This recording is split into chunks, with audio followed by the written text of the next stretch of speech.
beaucoup. Donc, en effet, comme vous avez peut-être pu le comprendre, les neurosciences et la religion ne sont pas ma spécialité. Je suis spécialiste des neurosciences, mais plutôt des comportements humains. Mais apparemment, en Belgique, personne n'est vraiment expert des neurosciences et de la religion. Donc, je m'excuse d'avance s'il y a quelques imprécisions dans cette conférence, mais je vais essayer d'être la plus claire possible pour cette thématique. Alors, je vais d'abord aborder la première question, qui est de savoir si les neurosciences peuvent-elles ébranler la foi religieuse. Alors, je ne sais pas si vous êtes familier avec certaines expériences en neurosciences qui ont montré qu'en fait, corps et esprit ne sont pas deux entités distinctes. Corps et esprit, en fait, ne font qu'un, ce qui potentiellement peut ébranler déjà la foi religieuse, qui implique qu'on a tous une âme relativement immatérielle. Je vais vous présenter une expérience qui a été réalisée par Benjamin Libet dans les années 80, qui est la première expérience de neurosciences qui a mis en avant le fait que, en effet, l'âme n'est pas vraiment une entité immatérielle, elle est causée par le cerveau. En fait, l'expérience était assez simple, donc il a invité des participants à se retrouver face à un écran sur lequel une horloge était en train de tourner. Ce qu'il était demandé aux participants, c'est de faire une action volontaire, intentionnelle. Donc en fait, ce qu'ils devaient faire, c'est que quand ils le désirent, de manière purement volontaire, ils devaient appuyer sur un bouton. Très simple. Ce qu'ils devaient faire également, donc ils avaient cette horloge qui tournait face à eux, et en fait, ils devaient rapporter à quel moment, où était l'aiguille sur l'horloge, au moment où ils ont eu l'intention de vouloir appuyer sur le bouton. Donc en fait, ici, l'idée, c'était que forcément, on a une intention avant de réaliser une action. Par exemple, si j'ai l'intention de prendre cette bouteille d'eau, je vais d'abord former cette intention et puis je vais la soulever. L'idée, c'est que si notre volonté, notre libre arbitre, comme cela a été décrit, est ce qui cause l'action, dans la temporalité des événements, on devrait observer que les participants rapportent avoir eu l'intention consciente de vouloir faire une action. Ensuite, nous verrions une activité cérébrale spécifique qui est liée avec la réalisation de cette action. Et ensuite, il y aurait l'action à proprement parler. Donc, pendant cette expérience, l'activité électrique cérébrale des participants était enregistrée. Et en fait, les résultats ont été pas du tout ceux qui étaient attendus à l'époque. En fait, ce qu'ils ont observé, c'est que ce n'est pas l'intention consciente qui cause le début de l'activité au niveau du cortex moteur qui va produire le mouvement. En fait, c'est l'inverse.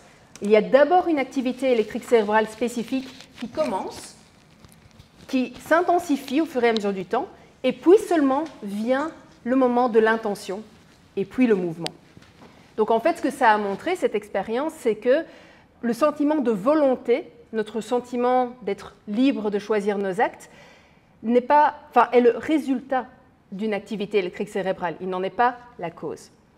Et du coup, en fait, ça a été très critiqué, cette étude à l'époque, parce que ça a été publié dans les années 80, et vraiment, l'idéologie principale, c'était que notre conscience cause ce qu'il se passe dans l'environnement extérieur, pas le fait que notre conscience est le produit d'une activité électrique cérébrale.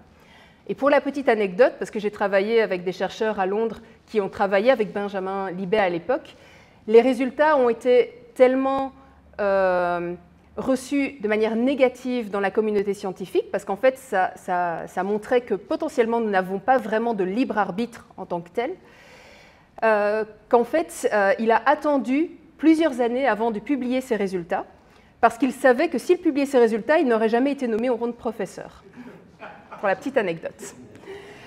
Alors, depuis cette étude a été relativement critiquée dans le domaine des neurosciences, mais en fait, il y a une kyrielle d'autres études qui ont montré qu'en fait, en effet, notre conscience est simplement le produit d'une activité électrique cérébrale. Alors, je dis simplement parce qu'il reste à savoir laquelle, comment. C'est évidemment tout un autre débat. Mais il y a de nombreuses études, par exemple, qui ont utilisé des techniques de neuromodulation. Donc, neuromodulation, c'est par exemple quand on va, avec une machine, stimuler certaines parties du cerveau et voir quelles conséquences cela a. Ici, par exemple, c'est une étude qui a été réalisée dans les années 90 sur des patients épileptiques. Alors pourquoi ces patients? Parce qu'en fait, les patients épileptiques, quand ils s'apprêtent à avoir une chirurgie au niveau du cerveau, généralement pour retirer la zone qui est responsable de l'épilepsie, en fait, c'est une occasion pour les neuroscientifiques de pouvoir implémenter des électrodes ou faire de la stimulation directement sur le cerveau et pas comme chez des sujets tout venant où il y a d'office la boîte crânienne entre les deux. Et donc, en fait, ce qu'ils ont fait, c'est qu'ils ont stimulé certaines parties du cortex moteur et ils ont petit à petit augmenté cette intensité. Et en fait, ce qu'ils ont constaté, c'est que quand ils stimulaient une certaine partie du cortex moteur, ça déclenchait chez les patients un sentiment de vouloir agir. Et quand ils stimulaient encore plus, ça produisait le mouvement.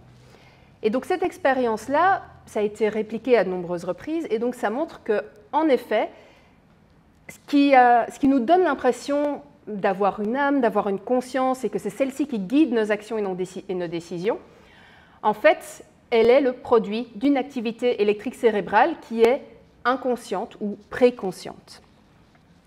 Et donc, en effet, déjà, pour la petite anecdote, quand je faisais ma thèse de doctorat à l'Université libre de Bruxelles, je partageais mon bureau avec une autre de mes collègues qui vient d'une famille qui est très religieuse.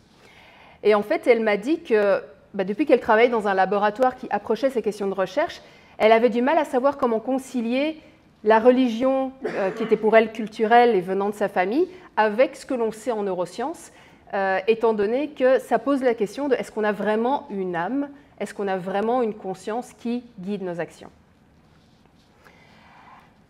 Alors, concernant spécifiquement la croyance en Dieu et les neurosciences, alors ce qu'il faut savoir, et je reviendrai là-dessus après, c'est qu'il n'y a pas énormément de chercheurs mondialement qui travaillent sur ces questions-là en neurosciences. Généralement, c'est plutôt des chercheurs qui abordent la question des neurosciences et de la religion, je veux dire, sur leur temps libre, pour vraiment résumer ça de manière simpliste.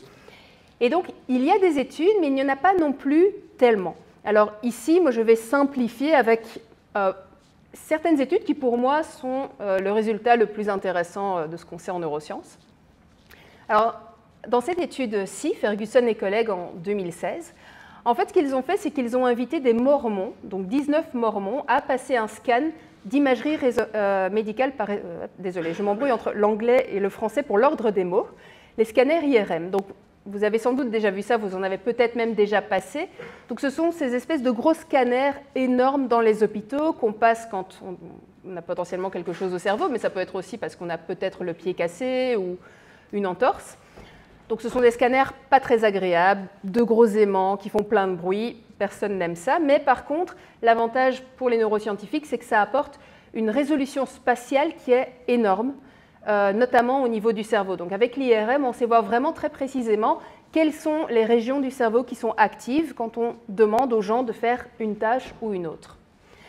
Alors, donc en fait, ce qu'ils ont fait, c'est qu'ils ont invité des mormons à se mettre dans une IRM. Et en fait, ces mormons, donc, à chaque fois qu'ils ressentaient une connexion avec le divin, devaient appuyer sur un bouton.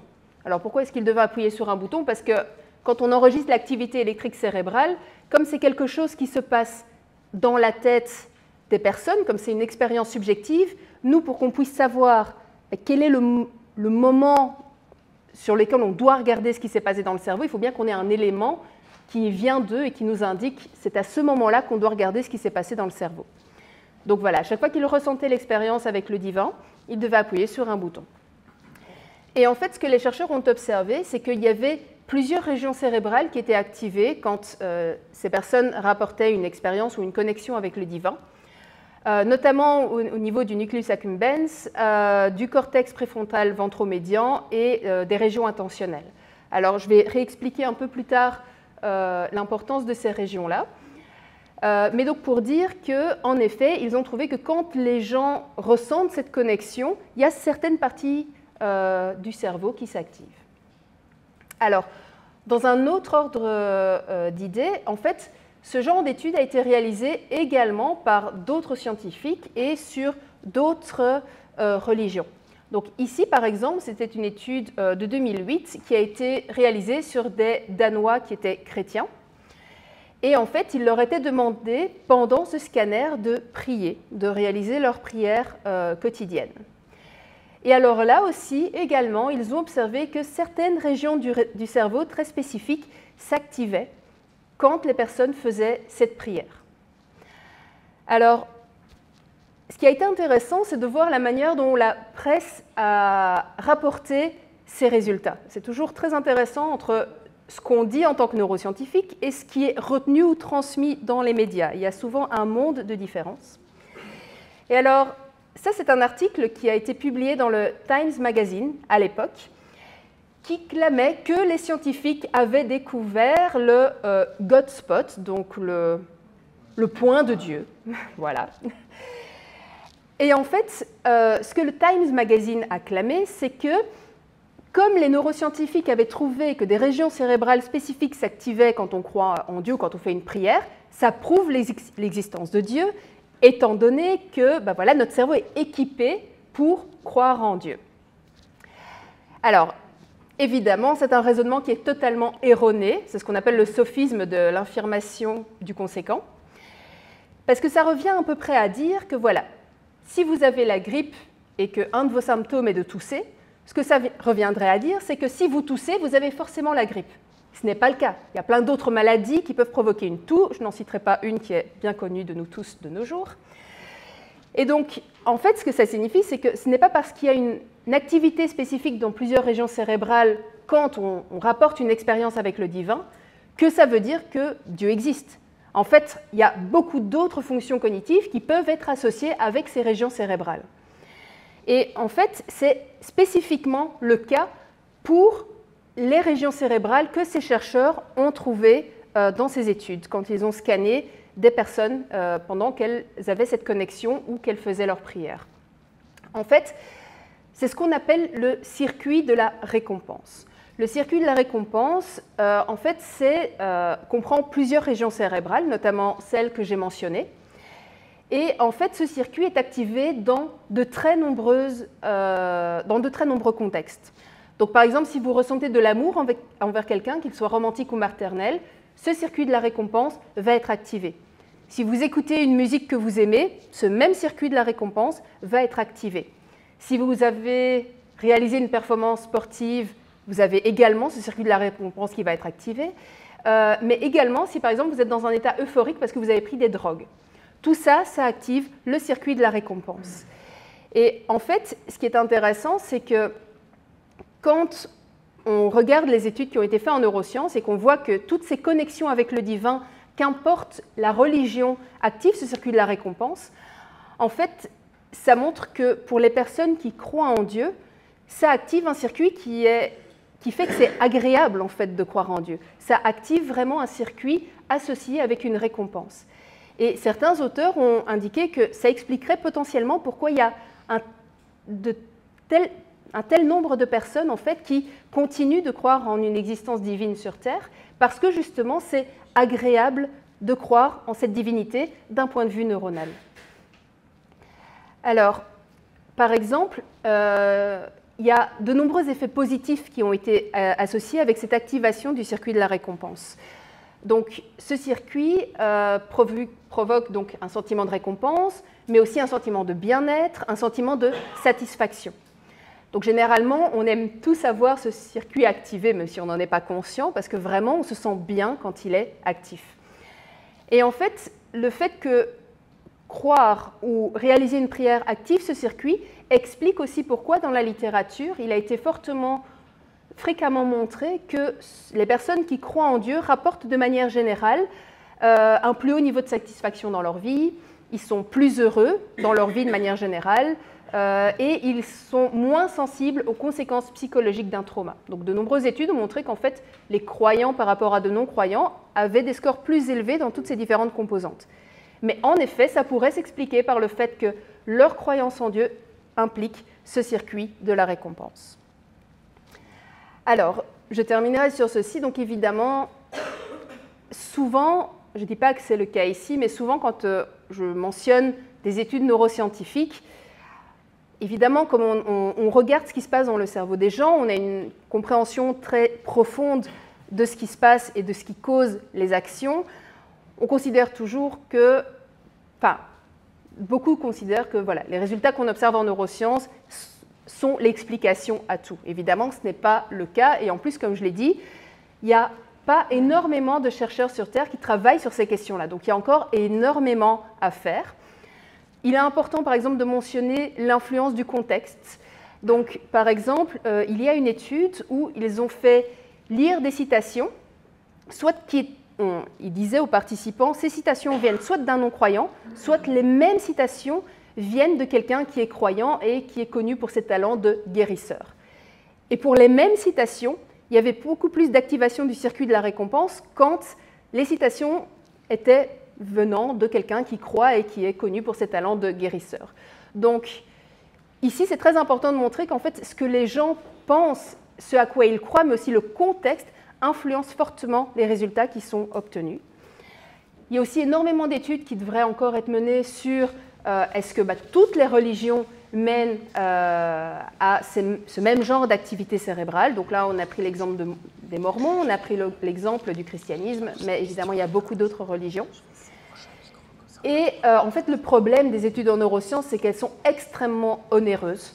Généralement, faire passer un scan d'IRM à une personne, ça coûte à peu près 300 € de l'heure. Donc, il faut en plus trouver les budgets pour faire ce genre d'études. C'est aussi pour ça que, voilà, si ce n'est pas la thématique principale de chercheurs, forcément, ils ne vont pas forcément investir du temps et de l'argent là-dedans.